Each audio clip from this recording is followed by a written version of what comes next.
Голем притисок веќе 2 месеци вршат граѓаните од улицата Джемал Биедик во Штип.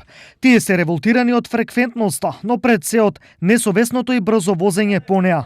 Не, треба ли некој дете да сгазат, па за да се загради улицата? Како емут што беше, така ли? Ха? Значи на нас ништо не ни смета, на нас треба да се затвори улицата. Имаме ние тука мали деца. Значи треба да се затвори улицата. Така ли е? У Емоцо загина ли некој дете? Загина. Значи тогава затвори улицата. А сега? И кај нас, значи имаме ние тука деца мали, со деца мали сме и не смееме да ги пуштаме на улицата. А на нас, на никој, на комшиите не и смета тоа. Тоа може само зина да го зборат. Подпишуваме петиција да затворат. А не може ради на не може ли? Да се. Плюс тоа се многу брзо возе. Права е улицата, тоа ја не знам каква вожда прават будала. Ја. На шо личи тоа? Многу. Не, што треба, она беше слепа. Ја не знам какво отвори. Поради ова, жителите едногласно бараат улицата да се затвори за сообраќај. Што го бараме ние тука од малото до оваа улица, само иницијативни ќе се организираме, ќе направиме барикада, сами ќе се направиме ограда зид, непрооден. И него друго решение нема. На нас се помили децата, него улицата што ја гледаме. Жестоките поплаки стигнаа до сите надлежни во општина Штип, поради што јавното предпријатие Стипион одлучи на граѓаните да им удоволи и да ги заштити со поставување на столбови.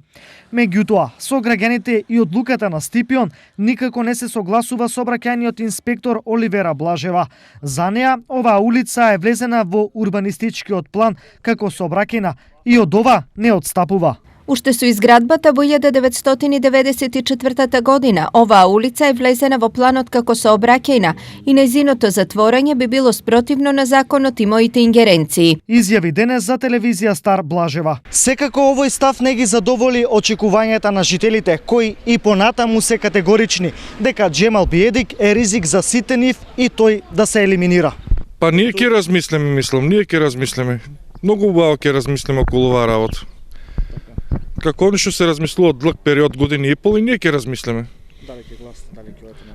Па дали ќе одиме на гласање, дали нема да одиме на гласање. Како од нешто зависи, од нас зависи. Само иницијативно ние веќе се одлучиме да направиме што треба да направиме. Во меѓувреме имаше и итна средба на граѓаните од оваа улица со директорот на Стипион Протогеров. Граѓаните треба повторно да поднесат барање до Советот за затворање на улицата. Евентуалното решение би било промена на ДУП, но тоа може да го направат само советниците. Информира Протогеров.